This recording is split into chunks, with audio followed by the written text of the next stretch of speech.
Jadi tidak ada pembatalan ya, yang terjadi ada usulan tanggal 10 November ini. Jadi kalau kami di tim kecil tentu masih solid, diskusi intens ya, guyup, saling menghargai, saling trust satu dengan yang lainnya begitu. Jadi saya kira keretakan itu tidak terjadi, dan yang terjadi adalah bagaimana kami semakin intens untuk membicarakan beberapa format ke depan. Ini tidak ada kata gagal, karena memang tanggal 10 itu sebenarnya itu adalah harapan dari Partai Nasdem.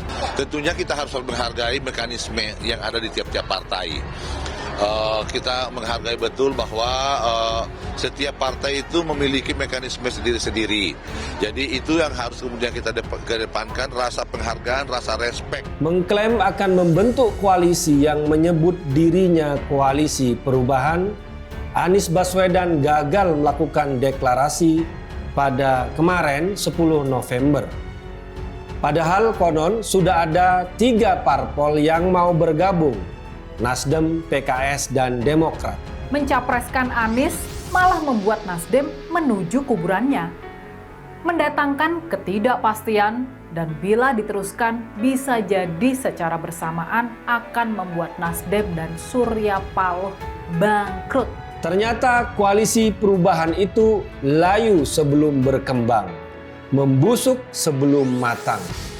Mengapa deklarasi pencapresan Anies gagal dilakukan oleh 3 parpol itu? Anies lebih terlihat sebagai jurkam parpol Nasdem daripada seorang capres. Kemana-mana saat ini Anies lebih mempromosikan Nasdem.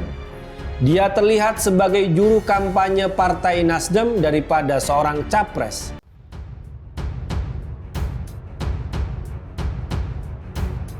PKS tolak deklarasi koalisi 10 November, poros Anies terancam bubar.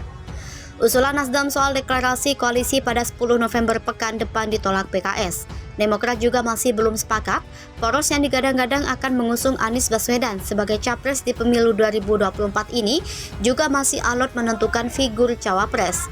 Menanggapi itu, juru bicara DPP PKS Muhammad Khalid menjelaskan komunikasi pihaknya dengan Demokrat dan Nasdem masih berjalan. Ia bilang pembahasan melalui tim kecil dari 3 parpol tersebut masih terus dilakukan. Khalid juga tak setuju bila poros Nasdem, Demokrat, dan PKS dinilai terancam bubar. Menurutnya, dalam penentuan urusan bangsa tak bisa tergesa-gesa. Suara Nasdem. Ketua DPP Nasdem Bidang Pemenangan Jawa Banten DKI, Effendi Khoiri atau Gus Coy juga buka suara terkait dinamika dengan Demokrat dan PKS. Menurut dia, semua sudah dikalkulasikan sehingga segalanya bisa terjadi. Namun, dia bilang ada satu hal yang sama, jadi titik temu dalam misi bersama Gerakan Perubahan Restorasi Indonesia. Ia bilang misi bersama untuk perbaikan seluruh aspek kehidupan, mewujudkan Indonesia yang lebih demokratis, adil dan sejahtera tersebut dengan figur Anies Baswedan sebagai calon pemimpin. Bagi dia, waktu deklarasi koalisi hingga nama cawapres juga relatif sehingga wajar beda pandangan.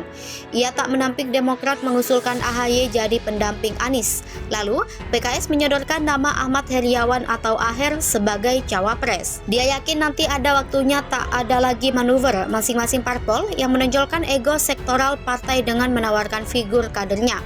Gus Coy menekankan pentingnya kesolidan, bersatu hingga jangan lonjong mendukung figur cawapres. Penjelasan Anies soal koalisi dan tudingan curi start kampanye. Jakarta bakal calon presiden yang diusung oleh Nasdem, Anies Baswedan, angkat bicara soal koalisi antara PKS dan Demokrat. Menurut dia, peluang itu terbuka untuk bersama-sama di pemilu 2024.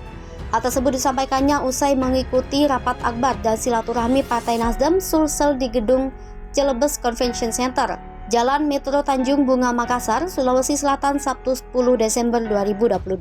Seperti dilansir dari Antara, mantan Gubernur DKI Jakarta ini menuturkan konsolidasi dan komunikasi terus berjalan dengan parpol lain.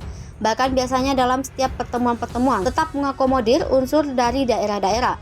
Saat ditanyakan dengan gencarnya melaksanakan safari politik di berbagai daerah termasuk di Sulsel hingga dituding pihak tertentu telah berkampanye lebih awal di luar jadwal penyelenggara pemilu, kata dia, sebelum masuk jadwal dan undang-undang. Dan di undang-undang ada hak warga negara menyampaikan pendapat. Salah tafsir.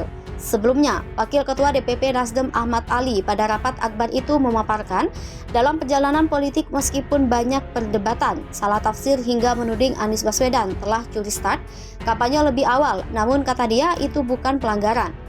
Dari jadwal safari politik, Anies di Sulsel setiba di Bandara Internasional Sultan Hasanuddin dikawal simpatisan bergerak menuju kampus Pasca Sarjana Universitas Muslim Indonesia, Makassar untuk membawakan kuliah umum. Selanjutnya santap sidang di rangkaian silaturahmi bersama forum dosen di lokasi empang milik mantan Menteri Pertanian sekaligus Ketua Umum IKA Unhas Andi Amron Sulaiman. Usai menyerap aspirasi dari para dosen, Anies menuju gedung CCC untuk menghadiri rapat akbar dan silaturahmi Partai Nasdem Sulsel bersama kader, simpatisan partai dan mengukuhkan puluhan relawannya. Selanjutnya bergerak ke Masjid Al-Markas Al-Islami untuk melaksanakan sholat maghrib. Kemudian menghadiri makan malam bersama tokoh masyarakat dan pemuka agama. Rencananya, Anies juga akan menghadiri jalan santai bersama masyarakat di Kabupaten Pangkep pada Minggu 11 Desember 2022 pagi. Dibangun Anies Baswedan jadi ruang publik. Tebet Eco Park kini dikelilingi pagar.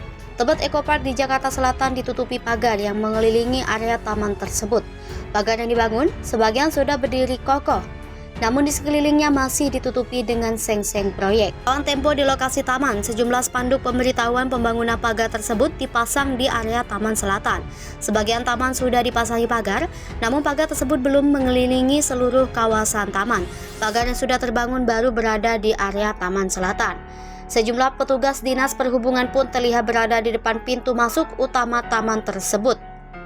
Walaupun pagar sudah berdiri di sebagian sisi taman, akan tetapi seng-seng proyek yang berjajar masih belum dibuka.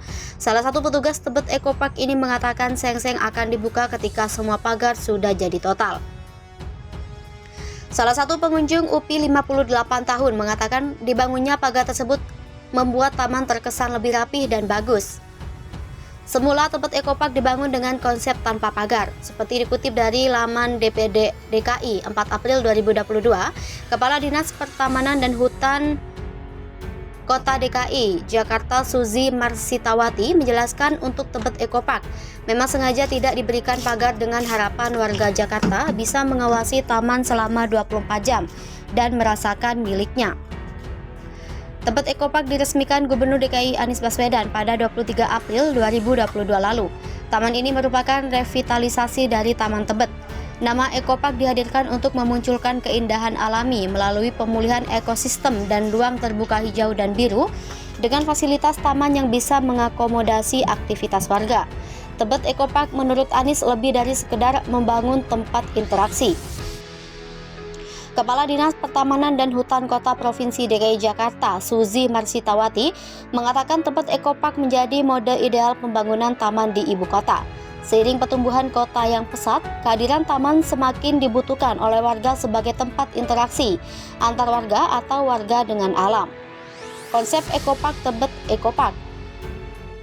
Konsep Eco Park di taman ini terlihat dalam pengaplikasian vegetasi dan tanggul alami serta teknik soil bioengineering dan saluran air yang ada di dalam taman. Selain membantu meningkatkan kapasitas tampungan air hujan, pendekatan yang dilakukan pada Tebet Eco Park menyelaraskan saluran air dan taman yang dilaluinya sebagai satu kesatuan ekosistem alami. Rindu akan ruang terbuka hijau membuat minat warga berkunjung ke Tebet Eco Park membeludak. Akibatnya terjadi kesemrawutan baik dari dalam taman maupun di luar taman di lingkungan sekitar Tebet Eco Park. Tebet Eco Park sempat ditutup sementara. Tingginya tingkat kunjungan warga memunculkan parkir liar dan pedagang dadakan berjualan di luar lingkungan taman.